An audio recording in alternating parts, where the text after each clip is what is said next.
Hello and welcome to California Up Now. This is a show dedicated to the issues and the people that make our Golden State great. Today we're talking with Bay Area reporter Seth Hemmelgarn, and he has been covering the case of David Diaz for almost 5.5 years now. Welcome, Seth.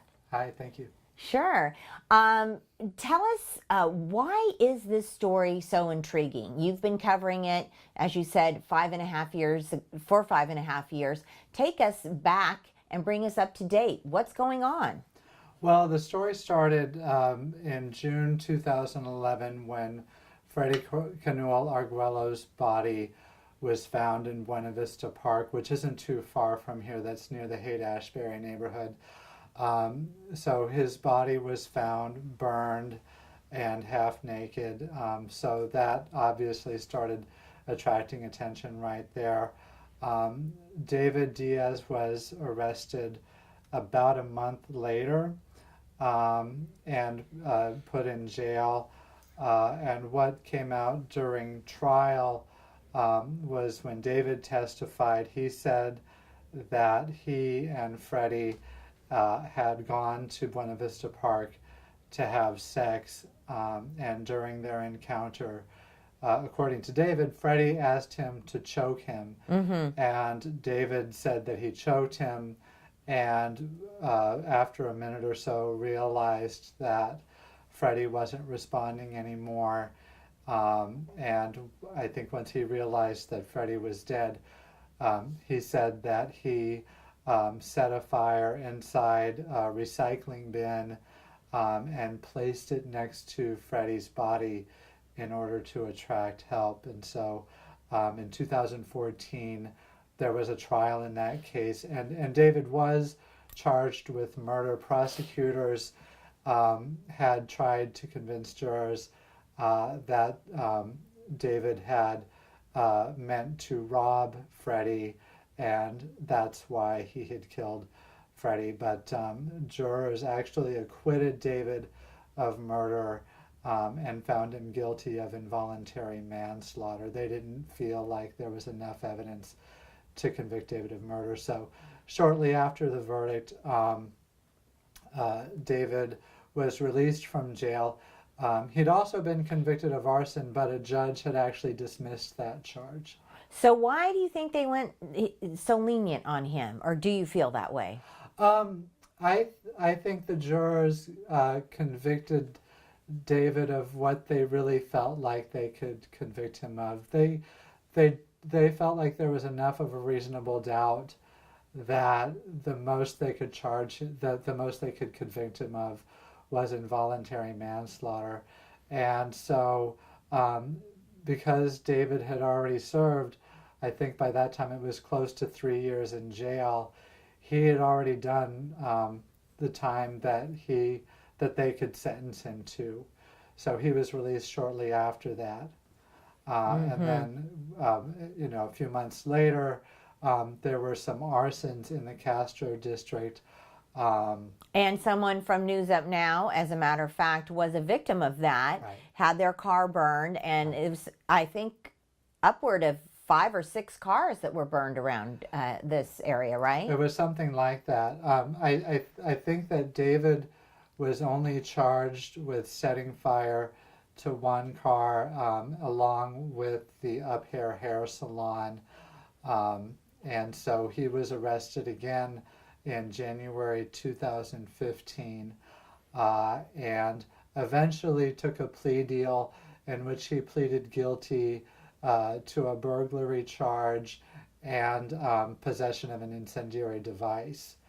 And once again, he was released from custody this past September 2016. Okay, so what does that say to you that he keeps getting released?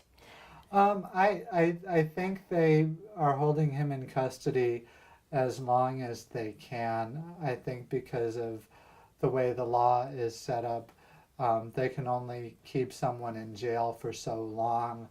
And, he hasn't been convicted of anything that would be serious enough to keep him in jail longer is my understanding of it. Do you feel he's a menace to the Castro district? The charges, the things that he's been charged with in the past would indicate that someone is a threat. In his most recent court appearance on Friday morning, just to update you on what's happened. Yes. He was arrested this past Tuesday, November 29th, for assault and numerous other charges. And so there was a court hearing Friday morning where the judge said that the judge felt that he was a serious threat to public safety. I'd say so. Yes. Okay. So I think the judge, there was an attempt to get him released from custody, but the judge said at this point, he is a serious threat.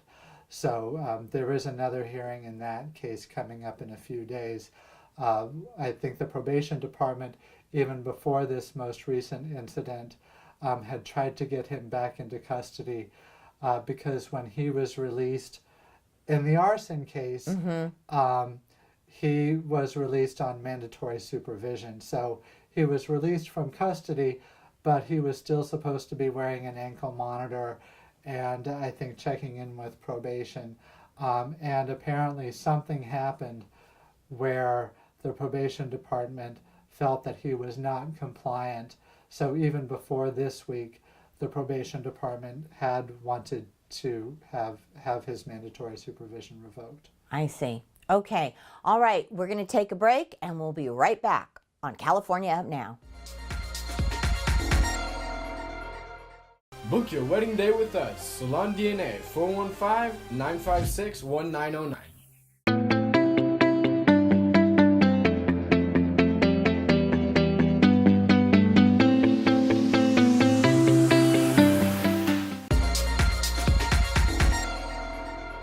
Welcome back to California Up Now. Our guest today is journalist Seth Hemmelgarn from the Bay Area Reporter, and he's talking about David Diaz, and someone who has been in a lot of trouble around the Castro district.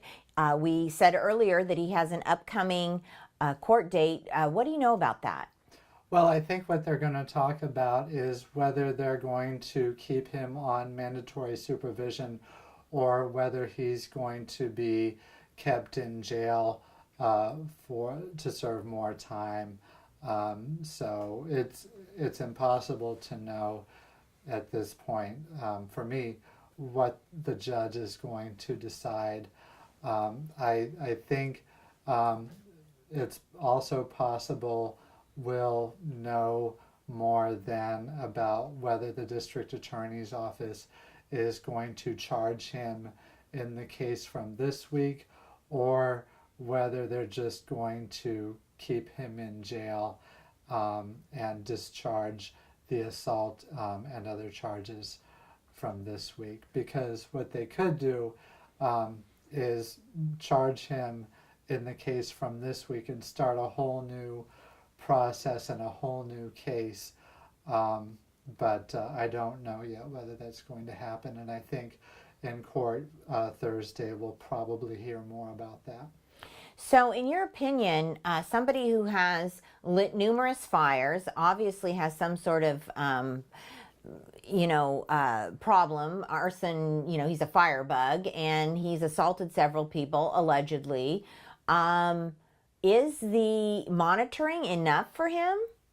Well, I think it's important to remember that he's only been convicted of involuntary manslaughter, and the one time he was convicted of arson, that charge was dismissed. In the case where he was in the arson case stemming from last year, there was a plea bargain where he did not plead guilty specifically to arson, and he is, I think, aside from the involuntary manslaughter, he's only allegedly assaulted one other person since then. And so far, he has not admitted to that.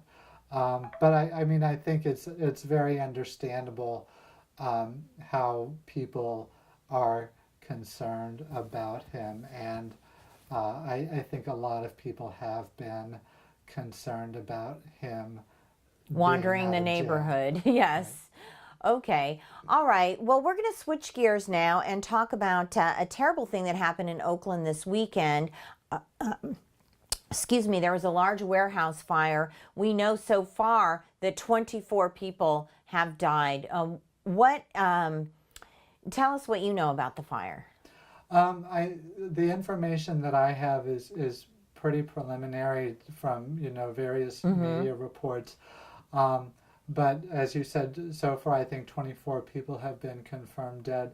This was a large warehouse near 31st Avenue in the Fruitvale district, where people apparently had been living, and they had their artist studios there.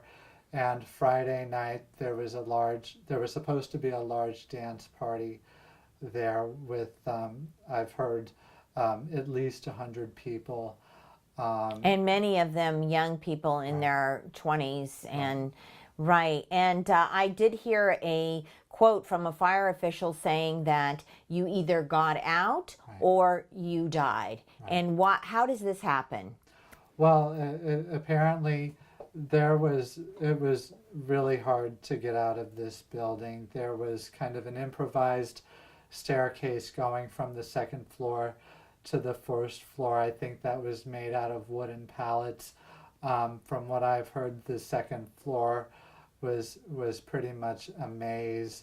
I've heard that there were a very limited number of exits. There were no sprinklers or working smoke detectors. So I think some people were able to get out just as the fire started around 11:30 Friday night. And we don't know how it started, do we? I have not heard anything. Yeah, I haven't either. Right. So this is a developing case, which is going to sadly yield probably more dead bodies, don't you think? Yes. Yeah, and there have been several, as far as I know, several funds set up to try to help the victims. Do you know anything about that? I don't know that much about it. I think that the Golden State Warriors basketball team have stepped up to contribute to the victims and their families, and I'm sure lots The of others. A's, I've heard, and the Giants are pitching in. So far we have the local athletic teams, and hopefully they will have more help on the way. Yeah. Okay, well, thank you very much for watching California Up Now. You can like us on Facebook, or you can also send us a question at newsupnow.com. We'll see you next week.